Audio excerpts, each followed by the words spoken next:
O anjo mais misterioso da Bíblia, que é desconhecido por muitas pessoas. Dentro das descrições bíblicas ao longo dos séculos, vários seres poderosos foram mencionados, desde o príncipe da Pérsia, que confrontou o arcanjo Miguel durante a profecia de Daniel, até a legião de demônios expulsos por Jesus de um homem endemoninhado. Contudo, há um ser misterioso que o apóstolo João revelou, um ser que está por vir e cuja aparência evoca pesadelos, dor e tortura. João descreveu vividamente esse ser, e sua representação é tão aterrorizante que poderia instigar medo e angústia em qualquer pessoa que ouvisse sobre ele. Este ser está associado a uma imensa dor e sofrimento. A questão que se coloca é: quem enfrentará esse ser? Será o arcanjo Miguel, ou Jesus a virem para derrotá-lo, ou Deus permitirá que este ser cause estragos? O apóstolo João compartilha essa profecia enquanto está na ilha de Patmos, narrando-a em seu livro do Apocalipse. Este livro se diferencia dos outros livros do Novo Testamento não apenas em seu conteúdo, mas também em sua origem. Ao contrário dos outros livros, cuja escrita foi intencional, o Apocalipse não foi inicialmente planejado para ser escrito. Cada discípulo decidiu registrar suas mensagens, às vezes influenciados por outros, após refletir cuidadosamente sobre o que desejavam expressar. Embora inspirados pelo Espírito Santo, o texto resultante refletiu seu temperamento, caráter, perspectiva e experiência individuais. João, na verdade, não tinha a intenção de escrever o livro do Apocalipse. Foi uma revelação repentina e inesperada para ele. Ele foi instruído repetidamente a documentar tudo o que experienciava. Ele era apenas o escriba encarregado da escrita. Então, quem foi o autor real? A mensagem muitas vezes lhe era transmitida por anjos, mas também representava o que o Espírito dizia às igrejas, e era uma revelação de Jesus Cristo, que por sua vez foi concedida por Deus. Portanto, uma complexa cadeia de comunicação estava envolvida. Deus, Jesus, Espírito, anjos, João. É aqui que nos deparamos com Abaddon na Escritura, o anjo misterioso. O Apocalipse é a revelação daquilo que está oculto da humanidade, mas conhecido por Deus. Há coisas que o homem não pode conhecer a menos que Deus opte por revelá-las. É impossível para qualquer indivíduo ter conhecimento completo de tudo o que está ocorrendo no mundo, incluindo o céu e o que o futuro reserva.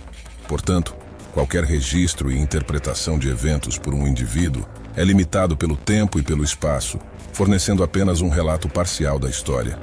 João inicialmente testemunha a revelação de Jesus Cristo e então é levado a testemunhar o próprio trono de Deus. A partir desse ponto, Deus inicia os 3 piores julgamentos já experimentados em todo o mundo.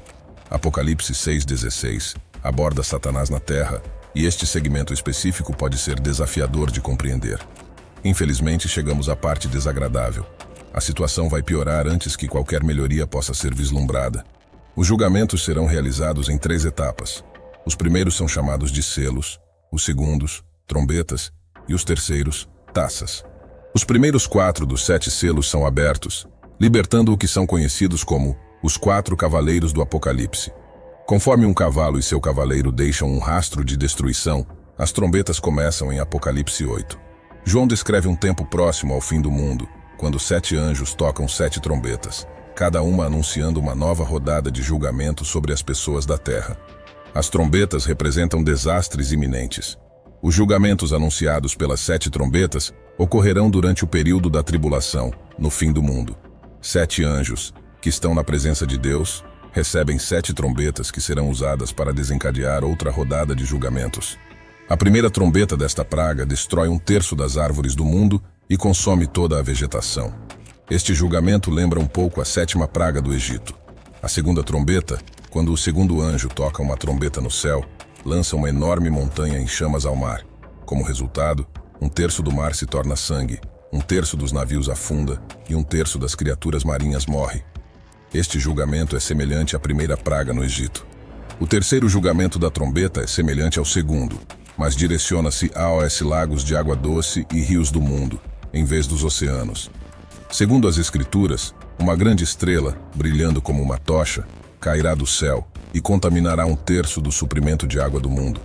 A 4ª trombeta das 7 causa mudanças no céu, afirmando que 1/3 do sol, 1/3 da lua e 1/3 das estrelas foram atingidos, tornando-se escuros. Após a 4ª trombeta, na 5ª trombeta, é quando o anjo misterioso é avistado. A 5ª trombeta traz gafanhotos demoníacos do abismo. O dia em que a porta do abismo é aberta e este anjo emerge é um dia de intenso julgamento. Mas o que é o abismo e o que ele contém? Na teologia judaica e na Bíblia, o abismo é frequentemente usado metaforicamente para se referir ao lugar de habitação de espíritos malignos. O abismo é retratado como um buraco profundo, uma enorme lacuna, frequentemente considerado um lugar onde os mortos vão, um local preenchido com total escuridão e vazio, e afastado da presença e bondade de Deus. Lucas 8, verso 31, menciona um momento em que Jesus encontra um homem possuído por demônios. Quando Jesus ordena a esses espíritos malignos que saiam do homem, eles ficam petrificados e suplicam a Jesus para não os enviar para o abismo. O abismo é um lugar terrível para os espíritos malignos, onde seriam punidos e sofreriam.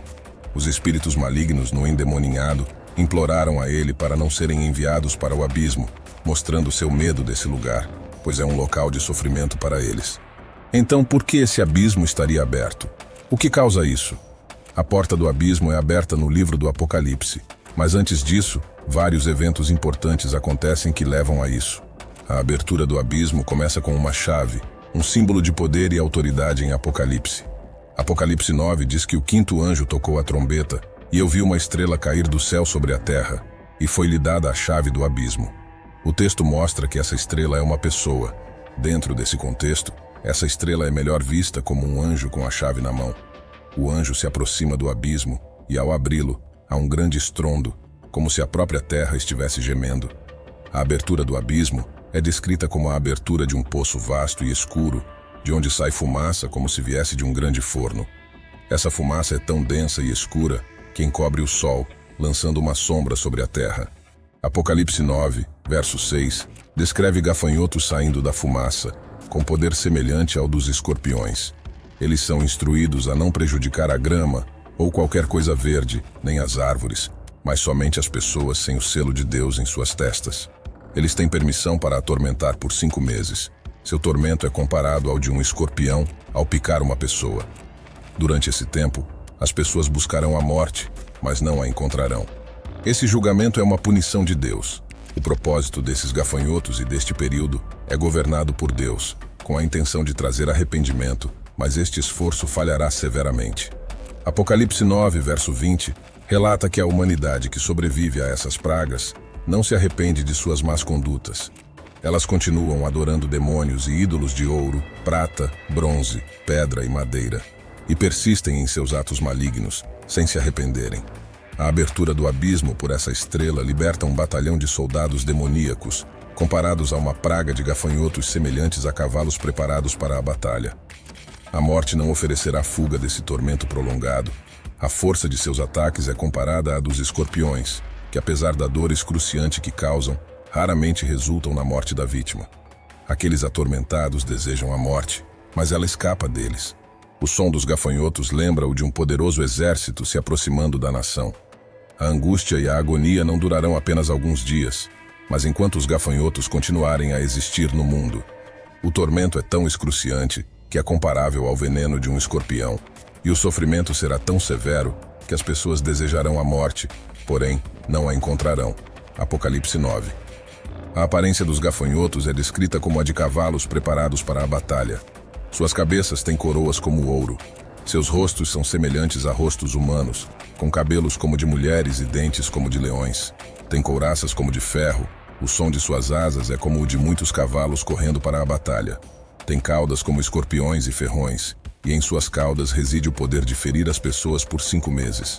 Por que Deus os chamaria de gafanhotos, se não são gafanhotos reais, mas sim espíritos demoníacos que se reúnem para destruir? Entre outras razões, os gafanhotos são considerados agentes do julgamento de Deus no Antigo Testamento. Se eu cerrar o céu, de modo que não haja chuva, ou se ordenar a gafanhotos que consumam a terra, ou se enviar a peste entre o meu povo. 2 Crônicas, capítulo 7. No livro do Apocalipse, a visão dos gafanhotos é descrita de forma simbólica, onde eles são comparados a diferentes seres, como cavalos, ouro, rostos de homens, cabelos de mulheres e dentes de leões. Essa comparação não é literal, mas simbólica, sugerindo uma imagem de crueldade extrema. Estes gafanhotos têm um ferrão como escorpiões, tornando-os mais do que simples insetos. Eles representam o início de um período de sofrimento e tribulação. onde as forças do mal antes contidas no abismo são libertadas sobre o mundo. Estes gafanhotos têm um propósito específico e incomum. Ao contrário dos gafanhotos reais que devoram plantas, eles não causam danos às plantações, mas direcionam seu ataque a certas pessoas, especificamente aquelas sem uma marca especial de Deus em suas testas, simbolizando proteção divina. A presença desses gafanhotos não apenas retrata sua aparência física, mas também tem implicações espirituais profundas. Aqueles com a marca de Deus são poupados, demonstrando proteção para aqueles que seguem a vontade divina.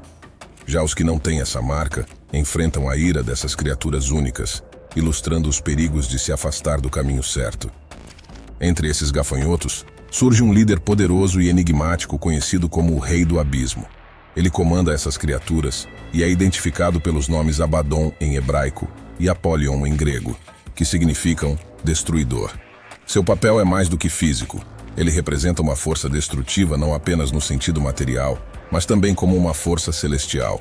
O Rei do Abismo não é apenas um símbolo de destruição, mas se contrapõe aos temas de criação, ordem e salvação presentes nas Escrituras. Enquanto Deus representa a criação e a sustentação, o Rei do Abismo traz a anulação e o fim. Sua aparição no livro do Apocalipse simboliza o julgamento final e a transitoriedade do poder terreno, em contraste com o julgamento divino. A palavra rei, usada para descrevê-lo, indica uma organização dentro do acampamento do inimigo. Esse personagem é mais do que uma figura mitológica. Ele é um demônio real, que impõe dor real durante o julgamento de Deus. Sua conexão com o Abaddon, um lugar de morte e caos, destaca seu papel como uma força que se opõe ao plano de Deus. A ideia do Rei do Abismo é um lembrete de que tudo na Terra é temporário e que o plano e o poder de Deus prevalecerão no final. Essa figura é representativa da luta entre o bem e o mal, enfatizando a importância da fé e da realidade da guerra espiritual, mesmo em um mundo dominado pelo tangível e pelo temporário. A Bíblia nos conta sobre os demônios, que são seres que vão contra Deus. Eles tentam fazer as pessoas agirem de forma contrária aos planos de Deus. Mas mesmo assim, eles estão sob o controle divino e podem ser usados para cumprir os propósitos de Deus. Os demônios têm qualidades semelhantes, como serem imutáveis e imortais, mas eles não sabem tudo e seu poder é limitado por Deus. É importante saber que, em última instância, Deus está no controle de tudo. Ele não é o destruidor, mas às vezes traz destruição como parte de seu julgamento justo. Apesar de Satanás ser poderoso, ele não é todo-poderoso. Abaddon, por exemplo, não tem controle total sobre os demônios do inferno. No livro do Apocalipse, vemos que até os gafanhotos do abismo seguiram ordens específicas de Deus sobre quem atormentar. O Apocalipse na Bíblia oferece uma visão abrangente dos eventos, dando-nos entendimento além do que normalmente percebemos. Isso nos ajuda a compreender melhor o mundo e perceber que a história não é apenas uma série de coincidências, mas algo com um propósito maior. Mesmo quando coisas aparentemente ruins acontecem, Deus está no controle. As histórias do Apocalipse também mostram como as pessoas reagem diante de circunstâncias difíceis. Às vezes, em vez de pedirem perdão ou entenderem o que está acontecendo, as pessoas resistem e até blasfemam contra Deus. Isso serve como um lembrete de que, embora Deus seja paciente, a justiça eventualmente prevalece. A mensagem principal do Apocalipse não é causar medo, mas destacar as consequências de rejeitar Deus. É como um lembrete de que Deus está no controle e que, no final, a justiça será feita. O livro fala sobre o fim do mundo e os planos finais de Deus. Sua importância é tão grande que há até uma bênção para aqueles que o leem e seguem suas palavras, enquanto há uma maldição para aqueles que alteram o texto. É fundamental entender que o Apocalipse, embora possa parecer assustador, é uma parte valiosa da Bíblia, mostrando o poder de Deus e seu controle sobre tudo. É um convite para confiarmos no plano divino, mesmo quando as coisas parecem difíceis. Após analisarmos as diferentes opiniões sobre o livro, vamos refletir sobre o próprio conteúdo dele. Primeiramente, consideremos a sua posição na Bíblia. Assim como Gênesis está no começo, o Apocalipse se encontra no final. De muitas formas, ele conclui a narrativa. No entanto, as descrições e símbolos presentes no livro do Apocalipse costumam ser complicados de entender e até confusos. Estes símbolos comuns, como bestas, dragões e números, carregam significados simbólicos profundos. Por exemplo, Em Apocalipse 13, verso 1, a menção de uma besta emergindo do mar com 10 chifres e 7 cabeças adornadas por 10 coroas. Essa imagem não apenas é desafiadora de compreender, mas também pode ser amedrontadora. A dificuldade na interpretação desses símbolos contribui para o temor que muitas pessoas têm em relação a este livro. Ao longo dos séculos, várias interpretações foram propostas, porém não existe um entendimento universalmente aceito de muitas partes do Apocalipse. Essa ambiguidade permite interpretações que podem ser perturbadoras ou alarmantes. O livro do Apocalipse aborda amplamente o dia do juízo e o fim do mundo. Passagens como Apocalipse capítulo 20 retratam o juízo final de maneira que pode parecer intimidadora. Muitos também se sentem desconfortáveis com os temas do juízo e da ira divina. Este livro é notório principalmente pelos temas de juízo, ira e fim dos tempos. As descrições assustadoras e grandiosas dos desastres narrados no Apocalipse podem gerar medo e preocupação nas pessoas. As descrições de pragas, guerras e a ira divina têm o propósito de transmitir a seriedade de se desviar do caminho justo e as consequências do pecado. Esse medo pode servir como um alerta e um chamado à responsabilidade moral e espiritual. Apesar das visões inquietantes, o livro do Apocalipse, em sua essência, transmite uma mensagem de esperança. Ele assegura a aos crentes que no final, o bem triunfará sobre o mal. Essa mensagem é resumida em versos como Apocalipse 21, verso 4, que promete que Deus enxugará todas as lágrimas dos olhos. Não haverá mais morte, luto, pranto ou dor, pois as coisas antigas passaram. Este verso oferece um senso de conforto ao retratar um futuro onde a dor e a tristeza são completamente eliminadas. Também reforça a crença na soberania de Deus, significando sua autoridade final sobre os eventos do mundo. Isso nos tranquiliza, indicando que, não importa quão caótico ou assustador o mundo possa parecer, Deus está sempre no controle. Por exemplo, Apocalipse 19 declara: Aleluia, pois o Senhor, o nosso Deus Todo-Poderoso, reina. Esta é uma clara afirmação do governo onipotente de Deus. Agora, responda com sinceridade. Ao ler o Apocalipse, que sentimentos despertam em você? Esperança ou medo? E se você gostou desse vídeo, curta, comente e não esqueça de se inscrever para viajar pelas tantas outras histórias que traremos por aqui.